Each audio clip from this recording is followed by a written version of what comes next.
नमस्कार. श्री निसर्गदत्त महाराज.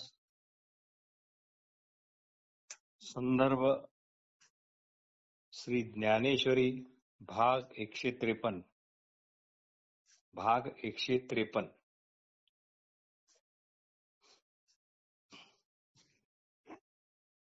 प्रपंच नावाची वस्तू निर्माण झाल्यासारखी वाटते, कुणाकडूनही व कशामुळेही निर्माण हो, ती सत्य वाटते. पण हे अवघे अज्ञान आहे. आपल्या स्वस्वरूपाचे ज्ञान झाले की प्रपंच नावाच्या नामरूपात्मक विशेष भाव जातो. आपल्या स्वस्वरूपाचे ज्ञान झाले की प्रपंच नावाचा नामरूपात्मक विशेष भाव जातो. वास्तविक एकोहम बहुश्यामी ह्या आदिस्फुरणाच्या दृष्टीने विशेष भाव आणि सामान्य भाव वगैरे असे काहीच नाही. आपण स्फुरण पाहत आहोत, हे पण त्या आदिस्फुरणाला माहीतच नाही. मग कसा आला विशेष भाव आणि कसा आला सामान्य भाव वगैरे वगैरे. हे सर्व आपणच आपल्यासाठीच कल्पले आहे. आपणच प्रपंच नावाचा नामरूपात्मक विशेष भावाची फक्त कल्पनाच केली आहे. आपणच प्रपंच नावाच्या नामरूपात्मक विशेष भावाची फक्त कल्पना केली आहे. आहे ते केवळ आणि केवळ एकाच अभेदात्मक वस्तूचे केवळ आणि केवळ स्फुरण आहे. सारांश: नामरूपात्मक अस्ति भाती प्रिय रहित सगुण प्रपंच विशेष भाव रहित आहे. म्हणजेच तो अस्ति भाती प्रिय सहित आहे. यालाच सामान्यतः सच्चिदानंद स्वरूप असे म्हणतात. इथे एक फार मोठी गोष्ट लक्षात ठेवणे जरुरीचे आहे.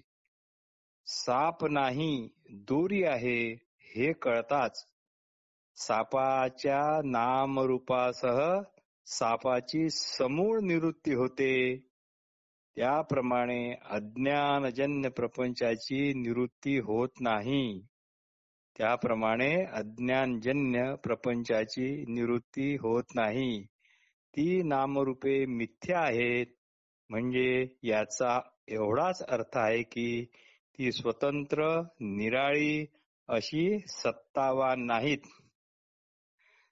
त्यांचा निराळेपणा हा खोटा आहे. यालाच बाध म्हणतात.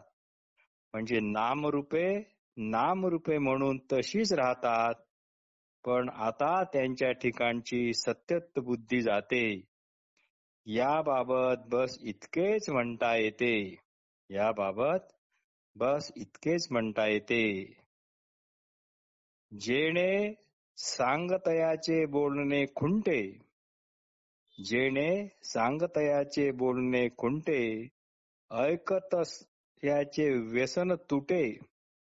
ऐकतयाचे व्यसन तुटे हे जाणणे साने मोठे उरो नेदी. अशी सत्योत्त बुद्धी गेली तर आता सांगणाऱ्यापाशी सांगण्यासारखे काहीच नाही. म्हणून त्याचे सांगणे बंद पडते आणि ऐकणाराही म्हणतो, जर सत्योत्त बुद्धीच नसेल तर असे ऐकण्याचे व्यसन तरी का बाळगावे. म्हणून त्याचे ऐकणे सुद्धा बंद होते. तात्पर्य: नामरूपात्मक प्रपंच म्हणून काही एक स्वतंत्र निराळी वस्तू नसून ज्याला नामरूपात्मक प्रपंच म्हणून मानला जातो तो केवळ एकाच अभेद तत्वाचा म्हणजे चैतन्य तत्वाचा आपले मूळचे एकपण कायम ठेवून आपले मूळचे एक पण कायम ठेवून तो विविधतेत आलेला, नाना रूपात आलेला केवळ नाम रूपात्मक देखावा आहे. यालाच चिद्विलासवाद म्हणतात. श्री ज्ञानेश्वर महाराज एका ठिकाणी स्पष्टच म्हणतात, अर्थात ते श्रीकृष्ण यांच्या मुखातून असे वदवतात. ते अर्जुनाला म्हणतात, म्हणोनी उदकी रस का पवनी जो स्पर्श, शशी सूर्य जो प्रकाश, तो मीची जाण. म्हणून उदकी रस का पवनी जो स्पर्श, शशी सूर्या जो प्रकाश, तो मीची जाण. तैसाची नैसर्गिक शुद्ध, मी पृथ्वीच्या ठाई गंध. गगनी मी शब्द, वेदी प्रणव. नराच्या ठाई नरत्व, जे अहंभाविये सत्व, ते पौरुष मी हे तत्व बोलिजे तसे. म्हणजे पाण्याच्या ठिकाणी जो रस आहे, वायूच्या ठिकाणी जो स्पर्श आहे, चंद्र सूर्याच्या ठिकाणी जो प्रकाश आहे, तो मी आहे. पृथ्वीच्या ठिकाणी जो स्वाभाविक गंध आहे, तो मी आहे. आकाशातील शब्द गुण आणि वेदातला प्रणव मीच आहे. आणि मनुष्याच्या ठिकाणचे जे मनुष्यत्व आहे, म्हणजे त्याच्या ठिकाणी जे स्वतःचे असे शुद्ध असणे पण आहे, जे स्वतःचे शुद्ध असणे पण केवळ असणेपणाने आहे, किंवा हे असे असणे पण अगोदरचे आहे, जे सतत सर्व प्राणी मात्रात सारखेपणानेच पूर्वी पण स्फुरत होते, आताही स्फुरत आहे आणि भविष्यातही स्फुरत राहणार, ते मी आहे. ते पुढे अर्जुनाला म्हणतात, ऐसे अनादि जे सहज, ते मी गा विश्वबीज, हे हातातळी तुझ देईजे तसे.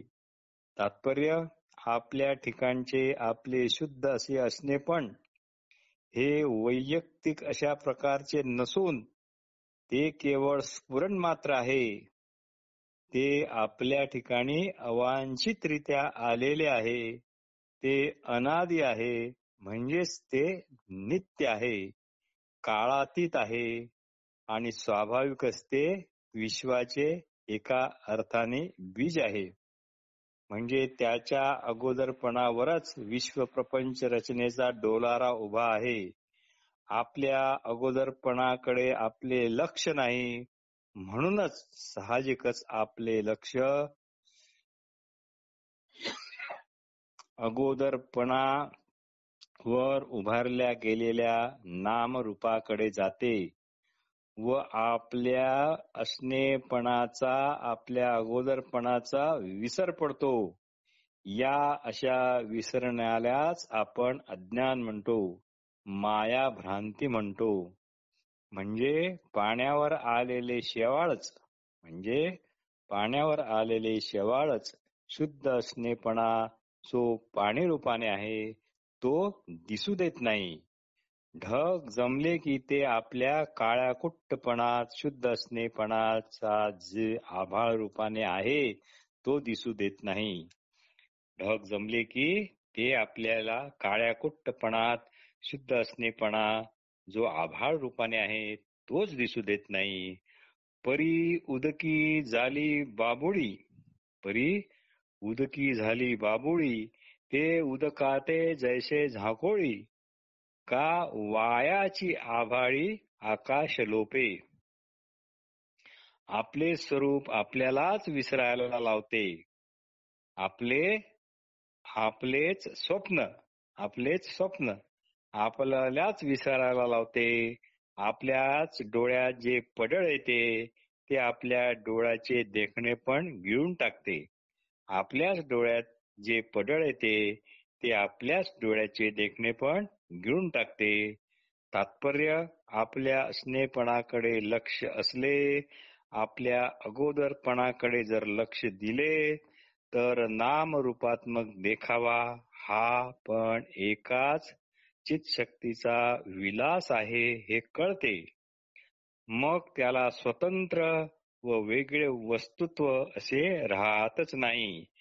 भिन्न भिन्न आकाराचे कितीही दागिन्यांचे आकार असले तरी सोन्याकडे लक्ष असले तर ते सर्व दागिने आपापले आकार टाकून देतात व आपले मूळचे सोने म्हणून असलेले मूळचे स्वरूप स्वतःच प्रगट करतात. म्हणजे आता आकारामुळे सोने झाकले जात नाही, उलट त्याची शोभाच वाढते. यालाच श्री गुलाबराव महाराज अनध्यस्त विवर्त असे म्हणतात.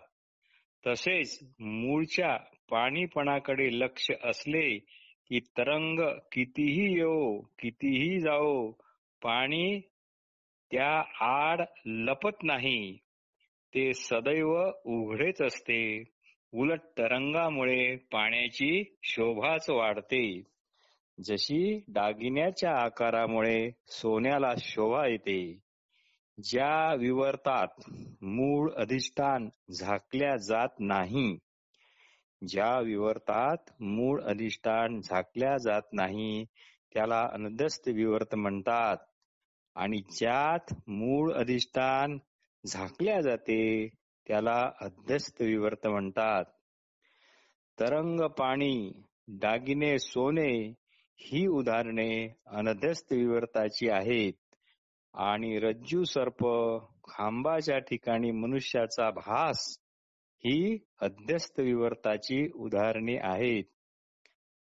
अस्ति भाती प्रिय म्हणजे आपले शुद्ध असणेपणच आहे व नामरूपे ही स्वतंत्र आणि वेगळ्या अस्तित्वाची नाहीत. त्याला आधार हा अगोदरचे जे अस्तिभाती प्रिय आहे तेच आहे. म्हणजे हे जे अगोदरचे आहे त्यामुळेच नामरूपाचे कळणे शक्य होते. म्हणूनच श्री निसर्गदत्त महाराज म्हणतात, जग जग तुमच्यात आहे, जग तुमच्यात आहे,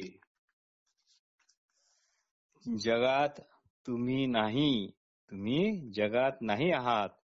या गूढ वचनाचा हाच अर्थ असावा.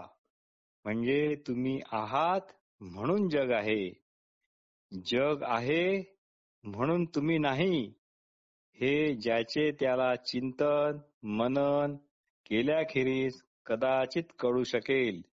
ज्याप्रमाणे अलंकाराचे प्रेम कायम राहण्याकरता तो अलंकार सोन्याचा आहे असे करणे अत्यावश्यक असते, त्याप्रमाणे नामरूपात्मक प्रपंच